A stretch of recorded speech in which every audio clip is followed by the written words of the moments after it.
چلیں آج ہم انشاءاللہ ایک اور جو قرآن کی چھوٹی صورت ہے جو کہ ہم موسٹلی اپنی نمازوں کے اندر پڑھتے ہیں، کیونکہ مجھے پتہ ہے کہ زیادہ تر لوگ جو ہے نمازوں کے اندر جو چھوٹی سوراز ہیں وہی تلاوت کر رہے ہوتے ہیں۔ پچھلی کلاس میں جیسے ہم نے سورہ اخلاص کی تفسیر دیکھی تھی، تو اس میں بھی ایسا ہی تھا کہ موسٹلی جو لوگ ہیں وہ اس سورت کو پڑھتے ہیں اپنی نمازوں کے اندر، تو اس لیے میں نے آپ کو اس کی تفسیر بتائی تھی تاکہ جو بھی آپ لوگ نماز کے اندر پڑھ رہے ہوتے ہیں نا اس کا آپ کو مطلب پتا ہونا چاہیے، ٹھیک ہے؟ کیونکہ ہمیشہ یاد رکھیے گا کہ اگر آپ نے کسی چیز کو دل سے کرنا ہے نا، اگر آپ چاہتے ہیں کہ آپ کی کوئی چیز اللہ کی نظر میں قبول ہو، اس کی ایکسیپٹنس ہو جائے، تو اس کے لیے ضروری ہے کہ آپ کو اس چیز کا شعور ہونا چاہیے، اس کا پتہ ہونا چاہیے۔ جیسے میں نے آپ کو بتایا کہ آپ صرف اپنے بچوں کو یہ مت سکھائیں کہ نماز پڑھیں نماز پڑھیں، آپ نے ان کو ڈیٹیل میں اس نماز کی اہمیت بتانی ہے کہ اس کے نماز کی اہمیت کیا ہے، ٹھیک ہے؟ اسی طرح جب آپ کوئی دعا پڑھ رہے ہوتے ہیں عربک میں، تو حالی اس کا رٹا رٹایا سسٹم نہ کیا کریں، بلکہ پہلے اس کا میننگ دیکھا کریں کہ اس دعا کا مطلب کیا ہے، اس کا بیک گراؤنڈ کیا ہے۔ پھر جب آپ اس کو دعا کو بے شک عربک میں بھی پڑھیں گے تو آپ دل سے، آپ کے دل سے وہ دعا نکلے گی، اور اوبیسلی اللہ تعالیٰ کے ہاں وہی دعا قبول کی جاتی ہے جو کہ دل سے نکلتی ہے، ٹھیک ہے؟ تو ابھی آج انشاءاللہ میں آپ کو سورہ العصر کی تفسیر بتاؤں گی۔ اس کے بعد اگر ہمارے پاس ٹائم بچتا ہے تو جن کی پچھلی کلاس مس ہو گئی تھی سورہ الاخلاص کی، تو میں وہ کروا دوں گی، باقی جس نے کلاس لیو کرنی ہوگی تو آپ لیو کر سکتے ہیں، ٹھیک ہے؟ اگر آپ آلریڈی سورہ اخلاص کی تفسیر سن چکے ہیں تو۔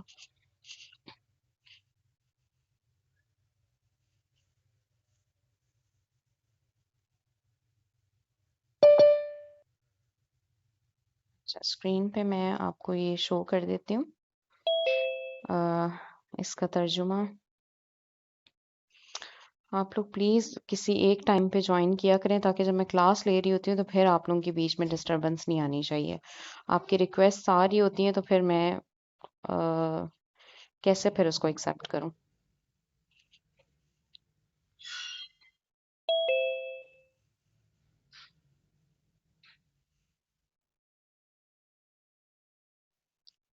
چلیں سورہ العصر قرآن کی چھوٹی صورتوں میں سے ہے، جیسے ہم نے لاسٹ کلاس میں سورہ الاخلاص کی تفسیر ڈسکس کی تھی، پھر اس کے بعد سورہ الکوثر ایک قرآن کی چھوٹی صورت ہے، اسی طرح سورہ العصر بھی جو ہے وہ قرآن کی چھوٹی صورتوں میں سے ہے۔ لیکن یہ صورت ایسی صورت ہے کہ اگر آپ اس کو ڈیٹیل میں اس کا سمجھ جائیں، اس کی میننگ، اس کی جو تفسیر ہے، اس کا جو مطلب ہے، اگر وہ آپ ڈیٹیل میں ایک دفعہ سمجھ جائیں تو ایک مومن جو ہے نا اس کی 60% جو زندگی ہے وہ درست ہو جائے گی۔ اس کی وجہ کیا ہے کہ اس صورت کے اندر اللہ تعالیٰ نے آپ کو آپ کی زندگی کو کس طرح سے ڈیزائن کرنا ہے، آپ کو کس طرح سے اپنی زندگی گزارنی چاہیے، اللہ تعالیٰ نے آپ کو وہ چیز سکھائی ہوئی ہے، ٹھیک ہے؟ تو اگر آپ کو اس صورت کی سمجھ آ جاتی ہے نا تو آپ اپنی زندگی کو بہترین طریقے سے گزار پائیں گے انشاءاللہ۔ تو اس میں سب سے پہلے دیکھیں، بسم اللہ الرحمن الرحیم، والعصر، قسم ہے زمانے کی، انا بے شک الانسان انسان لفی خسر یقیناً خسارے میں ہے، اللہ سوائے الذین ان لوگوں کے جو آمنو ایمان لائے، وعاملوا اور انہوں نے عمل کیے، الصالحات نیک، وتواصوا اور ایک دوسرے کو تلقین کی، بالحق حق کی، وتواصوا اور ایک دوسرے کو تلقین کی، بالصبر صبر کی، ٹھیک ہے؟ اب سب سے پہلے دیکھ لیتے ہیں جو اس کی پہلی آیت ہے، بہت چھوٹی ایک ورڈ کے اوپر اس کی آیت ہے، والعصر۔ عصر کہتے ہیں عربک کا یہ ورڈ ہے، عین صاد را، جیسے میں نے آپ کو بتایا کہ عربک کے جتنے بھی ورڈز ہوتے ہیں وہ 3 حرفوں سے مل کے بنتے ہیں، اور ان 3 حروف کو کہتے ہیں روٹ ورڈ۔ تو اگر آپ روٹ ورڈ کو سمجھ لیتے ہیں نا تو کیونکہ اسی روٹ ورڈ کے اندر سے اس لفظ کا میننگ نکلتا ہے، ٹھیک ہے؟ تو جب آپ کو روٹ ورڈ کی سمجھ آ جاتی ہے تو آپ اس پورے لفظ کو اور اس پورے جملے کو زیادہ اچھے طریقے سے سمجھ سکتے ہیں۔ تو عصر عین صاد را، عربک میں اس کا مطلب ہے کہ نکل جانا اور پھر واپس نہ آنا، ٹھیک ہے؟ تو عصر یہاں پہ زمانے کو کہا گیا ہے، وقت کو کہا گیا ہے۔ اللہ تعالیٰ وقت کی قسم کھا رہے ہیں یہاں پہ، اور قسم کھانے کا مطلب ہوتا ہے اللہ تعالیٰ قرآن میں بہت ساری چیزوں کی قسم کھاتے ہیں۔ والتین والزیتون، قسم ہے تین کی، زیتون کی، اور بھی آپ دیکھیں گے والفجر، اللہ تعالیٰ فجر کی قسم کھا رہے ہیں۔ اسی طرح بہت ساری صورتوں کے اندر آپ کو ڈفرینٹ جو قسمیں ہیں وہ نظر آئیں گی، اور قسم کا مطلب یہ ہے کہ اللہ تعالیٰ اس چیز کو گواہ بنا کر پھر اگلی بات کرنے لگے ہیں، ٹھیک ہے؟ یعنی کہ آپ کو اس قسم سے اگلی بات کا امپورٹنس پتہ چلتی ہے کہ اللہ تعالیٰ جو ہے وہ ایک چیز کی قسم کھا کے، ایک چیز کو گواہ بنا کے جب ایک بات کر رہے ہیں. اب ہم انسانوں کی بھی یہ نیچر ہوتی ہے نا کہ جب ہم نے کسی کو کسی بات کا زیادہ یقین دلانا ہوتا ہے تو ہم قسم اٹھا کے اس بات کا یقین دلاتے ہیں. تو ظاہری سی بات ہے، ہماری تو قسمیں اس طرح کی قسمیں نہیں ہیں، یہ اللہ تعالیٰ کی قسم ہے. تو آپ خود سوچیں کہ وہ ایک اتنی عظیم ذات ہے، اگر وہ قسم کھا کے آپ کو کوئی بات کہہ رہی ہے تو وہ کوئی معمولی بات نہیں ہوگی. ٹھیک ہے. نیکسٹ ٹائم آپ نے قرآن کے اندر جہاں بھی کہیں قسم اگر آپ سنیں گے نا کہ اللہ تعالیٰ قسم اٹھا رہے ہیں کسی چیز کی، تو اگلی بات پہ آپ نے زیادہ غور کرنا ہے کہ اللہ تعالیٰ کیا ایسی بات ہے جس کو قسم اٹھا کے اللہ تعالیٰ ہمیں بتانے لگے ہیں کہ قسم ہے زمانے کی، اور پھر اگلی بات اللہ تعالیٰ کر رہے ہیں. ٹھیک ہے. اب اسی طرح قسم کے حوالے سے بھی میں آپ کو بتا دوں کہ مسند احمد کی حدیث ہے کہ جس نے اللہ کے نام کے علاوہ کسی چیز کی قسم اٹھائی اس نے شرک کیا. ٹھیک ہے. تو مسلمانوں کے لیے یہ جائز نہیں کہ ہم کسی اور چیز کی یا کسی بھی بہت ساری ہم قسمیں اٹھا رہے ہوتے ہیں نا کہ فلاں کی قسم، ہم انسانوں کی قسمیں اٹھا رہے ہوتے ہیں، فلاں چیز کی قسم، کعبہ کی قسم، اور پتہ نہیں نعوذ باللہ کس کس چیز کی ہم لوگ قسم اٹھا رہے ہوتے ہیں. تو قسم صرف اللہ کے نام کی جائز ہے. اگر آپ اللہ کے علاوہ کسی کے نام کی کسی چیز کی قسم کھاتے ہیں تو وہ شرک ہو جاتا ہے آپ کا. ٹھیک ہے. تو آئندہ سے آپ نے یہ چیز دوسروں تک بھی پہنچانی ہے، خود بھی یاد رکھنی ہے کہ کبھی بھی آپ نے بات کرتے ہوئے اللہ کے نام کے علاوہ آپ اللہ کی قسم اٹھا کے کوئی بات کر سکتے ہیں، لیکن وہ بھی تب اگر بہت ضروری ہے وہ قسم اٹھانا. ٹھیک ہے. ہر بات پہ یا چھوٹی چھوٹی بات پہ کچھ لوگوں کا تکیہ کلام بنا ہوتا ہے، قسم اٹھا کے بات کرتے ہیں، تو یہ چیز اچھی نہیں ہے. تو آپ نے اگر کوئی بھی قسم اٹھانی ہے تو وہ آپ صرف اللہ کے نام کی قسم اٹھائیں گے. ٹھیک ہے. اب قرآن کے اندر جو اللہ تعالیٰ نے قسم اٹھائی وہ اللہ کی ذات کے لیے جائز ہے اس چیز کی قسم اٹھانا، لیکن انسان کے لیے جائز نہیں ہے. اور قسم اٹھانے کا بھی مقصد یہ نہیں ہے کہ آپ اس چیز کو اس چیز کے ساتھ اپنی عقیدت ریلیٹ کر لیں یا وہ آپ کے لیے بہت محترم ہو جائے چیز، آپ اس کو چومنا شروع کر دیں یا بہت اس طرح کر دیں. یہ صرف اللہ تعالیٰ نے اگلی بات کی یقین دہانی کرانے کے لیے ہمیں قسم اٹھائی ہوئی ہے. ٹھیک ہے. اور یہاں سے آپ کو پتہ چلے گا کہ اللہ تعالیٰ اگر وقت کی قسم اٹھا رہے ہیں تو وقت کی ایک مومن کی زندگی میں کتنی اہمیت ہے. ٹھیک ہے. وقت جو ایک چیز ہے نا، وہ اگر اس کی آپ کو اگر زندگی میں ٹائم مینجمنٹ آ جائے گی نا، اگر آپ کو پتہ چل جائے گا کہ آپ کی جو دنیا کی زندگی ہے اس میں جو وقت آپ کو اللہ تعالیٰ نے دیا ہے وہ کتنا ضروری ہے آپ کے لیے اور آپ اس کو کس طرح سے یوٹیلائز کرنا چاہیے، یہ ٹائم مینجمنٹ مومن کی زندگی میں بہت امپورٹنٹ ہے. کیونکہ دیکھیں اگر آپ کو وقت کا اندازہ نہیں ہوگا، آپ کو ٹائم مینجمنٹ نہیں پتہ ہوگی، آپ کو پتہ نہیں ہوگا کہ ہماری دنیا کی جو زندگی ہے اس میں جو ایک ایک سانس ہے وہ کتنا امپورٹنٹ ہے، تو آبویسلی ہم اپنی زندگی کو صحیح طریقے سے ڈیزائن نہیں کر پائیں گے. ٹھیک ہے. پھر ہمارے کوئی گولز نہیں ہوں گے، ہم گو ود دا فلو والا سین ہوگا کہ جیسا ہو رہا ہے ویسا چلنے دیتے ہیں، جس طرح کی روٹین ہے ہماری وہی سیم روٹین ہوگی. تو وقت کی اہمیت کا اندازہ کرنا بہت ضروری ہے ایک مومن کے لیے. ٹھیک ہے. جس کو کامیاب ہونا ہے نا اگلی زندگی میں، جس کو پتہ ہے کہ میں نے آخرت میں جا کے کوئی مقام حاصل کرنا ہے، وہ یہاں پہ اپنے ٹارگٹس سیٹ کرے گا.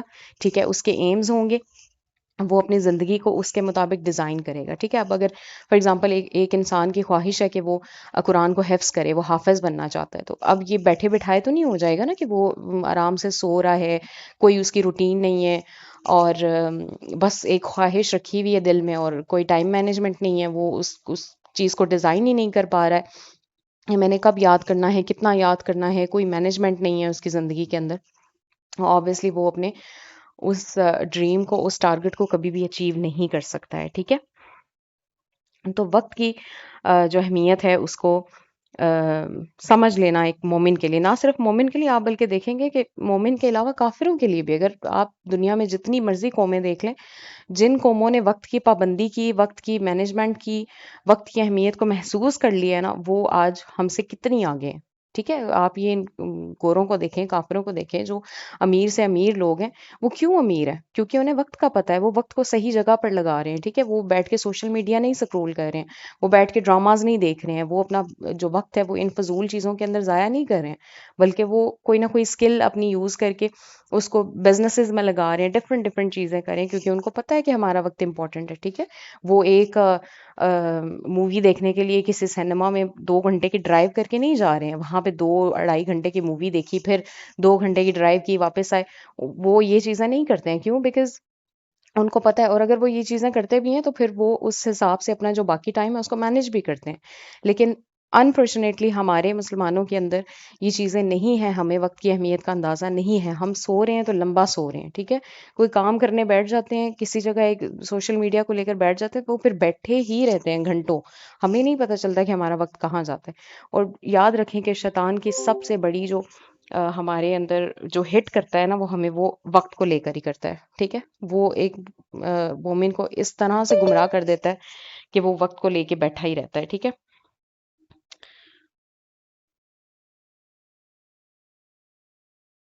وہ ہمیں اتنا امیوز کر دیتا ہے کسی ایک چیز کے اندر کہ ہم ایک سے دوسری ویڈیو، دوسری سے تیسری، تیسری سے چوتھی، ایک ڈرامے سے دوسرا ڈرامہ، ٹھیک ہے، وہ ہم بیٹھے رہتے ہیں۔ تو اب نیکسٹ ٹائم جب آپ کے ساتھ یہ ہو رہا ہوگا، اگر آپ کو یہ پوائنٹ یاد آ گیا نا کہ میرا وقت بہت امپورٹنٹ ہے اور یہ شیطان ہے جو مجھ سے یہ چیزیں کروا رہا ہے، تو آپ نے فوراً سے اس چیز کو چینج کر لینا ہے، ٹھیک ہے۔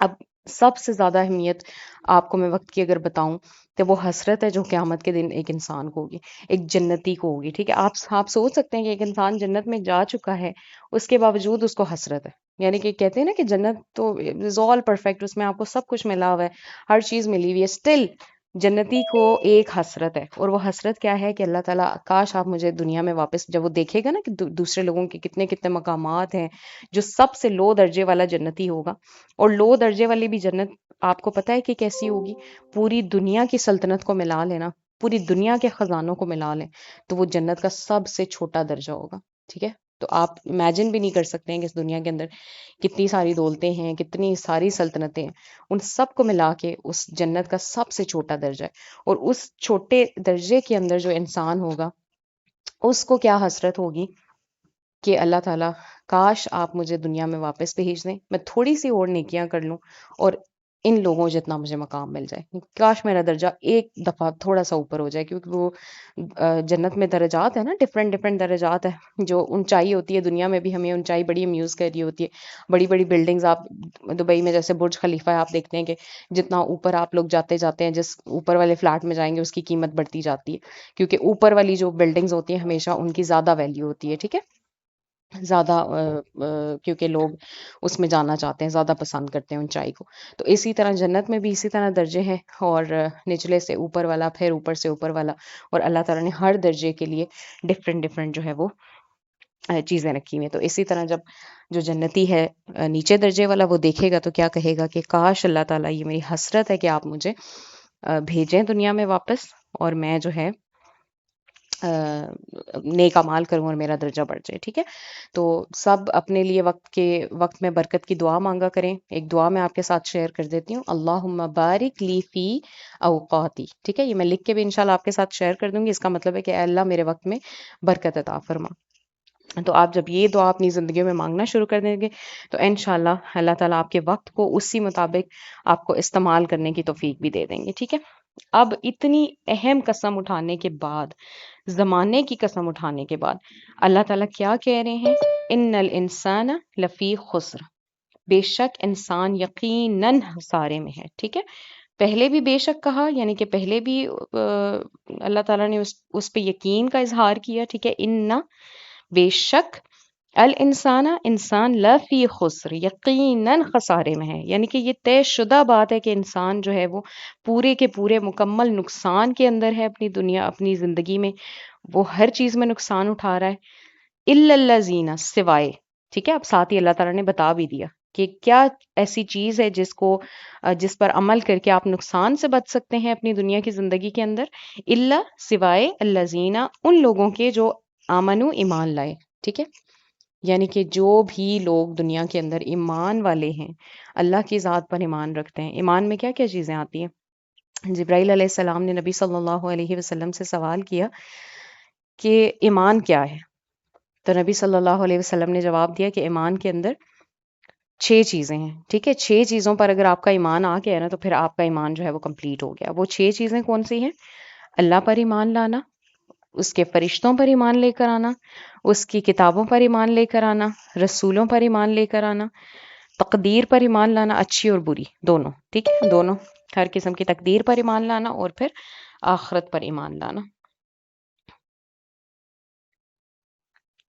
اب ایمان کا مطلب صرف یہ نہیں ہے کہ آپ نے جو ہے کہہ دیا زبان سے کہ اللہ ایک ہے اور میرا ان چیزوں پر یقین ہے اور بس، I am done with my every thing, اور اب مجھے کوئی عمل کی ضرورت نہیں ہے، وہ آگے اللہ تعالیٰ نے عمل کا بھی ذکر کیا ہے، لیکن سب سے پہلے آپ کا ایمان کامل ہونا چاہیے، ٹھیک ہے؟ ایمان آپ کامل کس طرح سے کر سکتے ہیں؟ کہ پورے طریقے سے ایمان لے کر آئیں۔ اگر اللہ کی ذات پر ایمان ہے تو پھر اس کی ہر چیز پر آپ کو ایمان ہونا چاہیے کہ اللہ ایک ہے، اس کا کوئی شریک نہیں ہے، جو اللہ کی صفت ہے وہ نہ تو کسی انسان کی ہو سکتی ہے، نہ کسی اور چیز کی ہو سکتی ہے، وہ صرف اللہ سے ہی منسوب کی جائے، ٹھیک ہے؟ اسی طرح اگر فرشتوں پر ایمان ہے تو فرشتوں کو ان کے مقام پر ہی رکھنا چاہیے، کسی بھی فرشتے کو آپ اتنا اونچا مقام نہیں دے سکتے ہیں کہ وہ نعوذ باللہ اللہ کے برابر ہو جائے، ٹھیک ہے؟ اگر فرشتے کوئی کام کر سکتے ہیں تو یہ اللہ کی اجازت سے کر رہے ہیں، ان کے خود کے پاس اتھارٹی نہیں ہے کہ وہ کوئی بھی کام اللہ کی اجازت کے، اللہ کے حکم کے بغیر کر سکے۔ تو فرشتوں پر بھی اتنا ایمان لائیں جتنا ضروری ہے، ٹھیک ہے؟ تو یہ ایمان کا مطلب ہے۔ ایمان کا مطلب ایگزیجریٹ کر دینا نہیں ہے، کمی یا زیادتی کرنا نہیں ہے، جس چیز کا جو حق ہے آپ اگر اس کو دیں تو اس کو کہتے ہیں ایمان لانا، ٹھیک ہے؟ جیسے ایمان ایسے لایا جائے کہ جیسے ایمان لانے کا حق ہے۔ اور اس کے بعد رسولوں پر اگر ایمان ہے تو جس رسول کے اوپر جتنا ایمان لے کر آنا چاہیے اس رسول پر اتنا ہی ایمان ہونا چاہیے، آپ نعوذ باللہ ان کو اللہ کی ذات کے برابر نہیں کر سکتے ہیں، ٹھیک ہے؟ اور اسی طرح تقدیر، اگر اچھی تقدیر پر ایمان ہے کہ اللہ تعالیٰ نے یہ اچھا کیا ہے میرے ساتھ، تو اسی طرح بری تقدیر پر بھی اللہ تعالیٰ کا شکر آپ کو ادا کرنا چاہیے کہ یہ اگر میرے ساتھ یہ برا ہوا ہے تو اس میں بھی اللہ کی ذات کی کوئی بہتری ہوگی، ٹھیک ہے؟ یہ تقدیر پر ایمان یہ نہیں کہ آپ صرف اچھی باتوں میں اللہ کا شکر ادا کرنے لگ جائیں اور جب برا کچھ ہو جائے تو پھر آپ اپنے آپ کو کوسنے لگ جائیں کہ یہ میرے ساتھ کیوں ہو گیا، ٹھیک ہے؟ اس پر بھی اچھے طریقے سے ایمان لائیں اور اللہ پہ چھوڑ دیں اس کام کو۔ پھر اسی طرح آخرت پر ایمان ہے تو آخرت پر پوری طریقے سے ایمان لایا جائے اور اس چیز پہ یقین رکھا جائے کہ ایک وہ دن آئے گا جب اللہ تعالیٰ نے سب کا حساب لینا ہے اور جنت اور جہنم جو ہے برحق ہیں، یہ ساری چیزیں برحق ہیں۔ تو اس طرح سے ایمان لانا پراپر ایمان لانے کے زمرے میں آتا ہے، ٹھیک ہے؟ پھر اگلی بات، اب یہ ان لوگوں کے لیے آیات ہیں جو سمجھتے ہیں کہ بس ہم ایمان لے آئے ہیں نا تو بس ہم تو جنت میں چلے جائیں گے، بس ہمیں تو اور کچھ کرنے کی ضرورت ہی نہیں ہے۔ آپ کو ملتے ہیں نا لوگ ایسے جو کہتے ہیں کہ بس میرے دل میں اللہ کی ذات ہے تو میں نے کلمہ پڑھ لیا ہے تو اب بس میں جنت میں جاؤں گا، کیونکہ وہ حدیث ہے کہ بس جس نے کلمہ پڑھ لیا تو وہ جنت میں جائے گا، نعوذ باللہ، ٹھیک ہے؟ تو یہ ان لوگوں کے لیے یہ اللہ تعالیٰ کی یہ بہت اہم آیت ہے، الا الذین آمنوا وعملوا الصالحات، بھائی ایمان کے ساتھ عمل ضروری ہے، عمل کے بغیر آپ جنت میں نہیں جا سکتے ہیں۔ عمل جو ہے وہ ایمان کا حصہ ہے، پہلے ایمان پھر اس کے بعد عمل، پھر اللہ تعالیٰ آپ کو جنت میں بھیجیں گے۔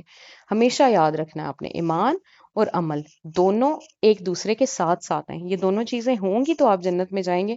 یہ سمجھ لیجئے کہ یہ دونوں آپ کے ٹکٹس ہیں جنت میں جانے کی، ایک بھی ٹکٹ مس ہوئی تو آپ جنت میں نہیں جا سکتے ہیں، ٹھیک ہے؟ ایمان اور عمل دونوں ضروری ہیں۔ اب جیسے حدیث میں آتا ہے کہ ایمان کی 70 شاخیں ہیں اور اس کی ایمان کی جو پہلی شاخ ہے وہ توحید ہے، یعنی کہ اللہ کی ذات پر ایمان ہے، اور جو آخری شاخ ہے، جو 70ویں شاخ ہے، وہ کیا ہے؟ راستے سے تکلیف دہ چیز کو ہٹانا۔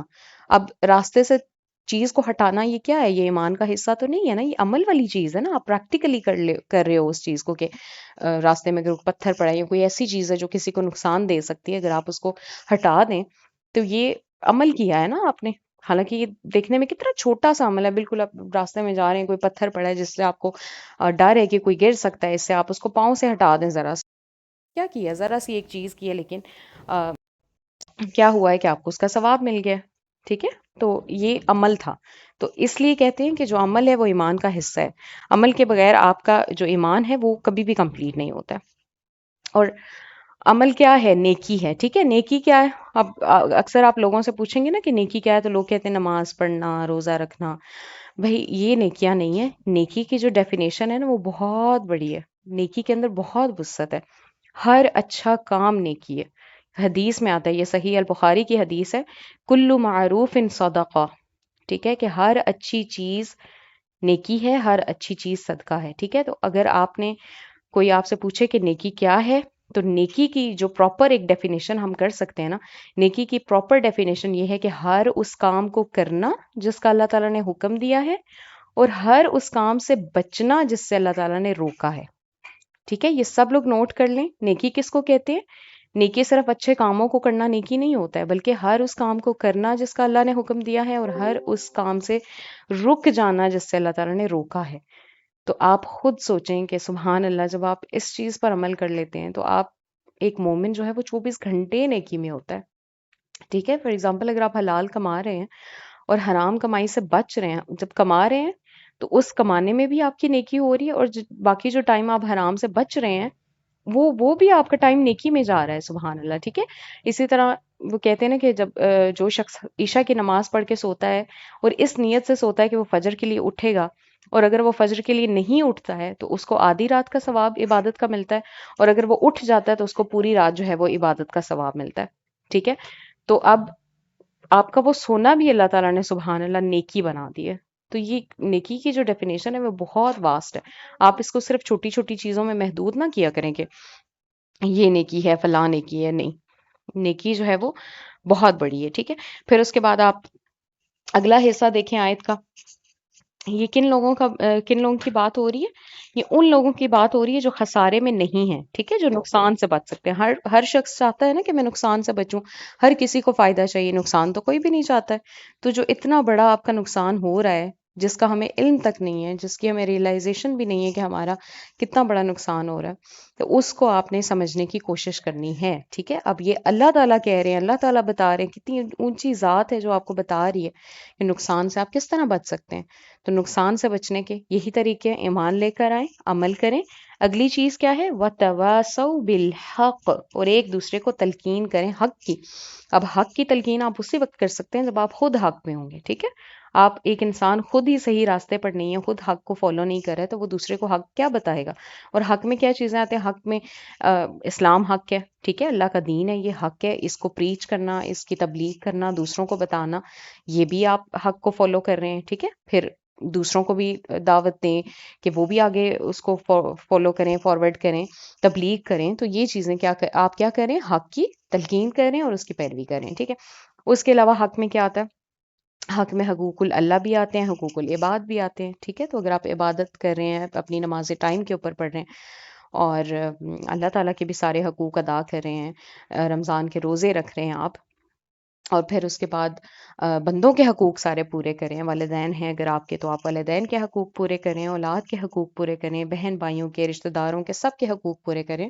تو اس میں بھی کیا کریں؟ آپ حق کی تلقین کریں، ٹھیک ہے؟ دوسروں کو بھی انہی چیزوں کی جب آپ دعوت دے رہے ہیں تو آپ حق کی تلقین کریں۔ پھر اس کے بعد سچ کا ساتھ دینے کو بھی حق کہتے ہیں، ٹھیک ہے؟ اگر کہیں پہ آپ کی گواہی کی ضرورت ہے، سچی گواہی کی ضرورت ہے، آپ وہاں پہ گواہی دیں، تو آپ کو وہاں پہ بھی جو ہے وہ حق کی تلقین کریں، ٹھیک ہے؟ پھر اگلا کیا حصہ ہے؟ وَتَوَاصَوْا بِالصَّبْرِ، اور ایک دوسرے کو تلقین کی، صبر کی۔ اب یاد رکھیے گا، جب بھی آپ دنیا میں حق کو فالو کریں گے، آپ کے پاس مشکلات آئیں گی، آپ کو بہت زیادہ شیطان بھٹکائے گا آپ کے راستے سے، وہاں پہ آپ کو ضرورت ہے صبر کی، ٹھیک ہے؟ جہاں پہ حق ہوگا وہاں پہ صبر اس کے ساتھ ہوگا، اور آپ صبر کریں گے تو ہی آپ حق کے اوپر رہ سکتے ہیں۔ ادروائز اگر ایک انسان صبر نہیں کر سکتا تو وہ شیطان کے لیے بہت آسان ہے اس کو اس کے راستے سے ہٹا دینا۔ تو صبر کرنا، صبر کی تلقین کرنا، یہ دونوں بہت ضروری چیزیں ہیں۔ کسی کو مشکل میں دیکھیں، اس کو صبر کی تلقین کریں۔ آپ خود مشکل میں ہیں، صبر کریں، ٹھیک ہے؟ کیونکہ ان اللہ مع الصابرین، اللہ صبر کرنے والوں کے ساتھ ہے۔ تو جب بھی آپ حق کو فالو کریں گے، اسلام کی دعوت دے رہے ہیں، آپ کو مشکلات آئیں گی، آپ کو صبر کرنا پڑے گا۔ آپ حقوق ادا کرنا چاہ رہے ہیں، دیکھیں حقوق ادا کرنا کوئی آسان بات نہیں ہے، ٹھیک ہے؟ والدین کے ہوں چاہے اب کسی کے بھی حقوق ہوں، آپ ایک انسان بہترین طریقے سے حقوق تبھی ادا کر سکتا ہے جب اس کے اندر صبر ہوتا ہے، کیونکہ جب ہمارے اندر صبر نہیں ہوگا تو ہم کچھ بھی اچھے طریقے سے نہیں کر سکیں گے، ٹھیک ہے؟ انسانوں کے ساتھ اچھا معاملہ نہیں کر سکیں گے اگر ہمارے پاس صبر نہیں ہے تو۔ اسی طرح اگر آپ نے کوئی گواہی دینی ہے، کسی سچ کا ساتھ دینا ہے، کسی سسٹم کے خلاف آپ نے اٹھنا ہے، تو اس میں بھی آپ کو صبر کی ضرورت پڑے گی۔ صبر کے علاوہ انسان کچھ بھی نہیں کر سکتا۔ اور جس انسان کے پاس صبر ہے وہ حق کی تلقین بھی کر لے گا، ایمان پہ بھی قائم رہ لے گا اور عمل بھی کر لے گا۔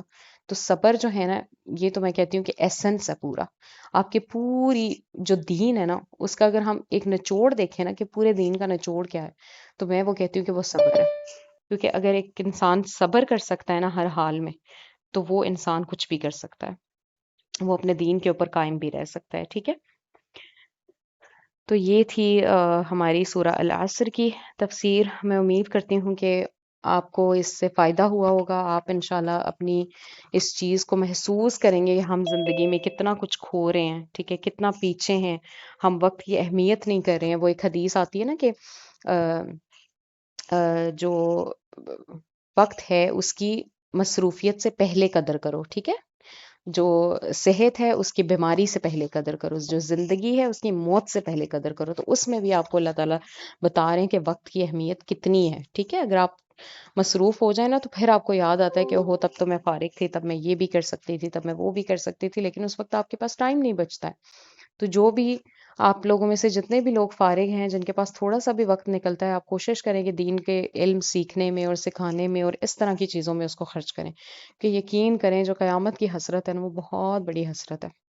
اور بڑی کیسے ہے؟ کیونکہ اس وقت آپ کے پاس کوئی موقع بھی نہیں ہوگا کہ اللہ تعالیٰ آپ کو واپس بھیج دیں دنیا میں اور آپ اچھے اعمال کر سکیں. ٹھیک ہے، تو اس لیے یہیں پر آپ نے اس کا فائدہ اٹھانا ہے، یہیں پر اپنے وقت کو اچھے طریقے سے یوٹیلائز کرنا ہے. اور آخرت میں اگر آپ نے سکسیزفل ہونا ہے تو یہاں پر وقت کا صحیح استعمال بہت ضروری ہے. ٹھیک ہے، تو ڈفرینٹ آپ کو لیکچرز یوٹیوب کے اوپر بھی مل جاتے ہیں وقت کی اہمیت کے اوپر، ٹائم مینجمنٹ آپ کیسے کر سکتے ہیں، کون سی چیزوں کو آپ نے کس طرح سے مینیج کرنا ہے. تو وہ ضرور آپ سیکھیں تاکہ آپ کو وقت کی اہمیت کا اندازہ ہو. ٹھیک ہے، آئی ہوپ کہ اس صورت سے آپ نے انشاءاللہ ضرور جو ہے وہ لیسن لرن کیا ہوگا. اچھا، اب مجھے بتائیں کہ جو پچھلی کلاس ہے سورہ الاخلاص کی وہ کس کس کی مس ہوئی تھی؟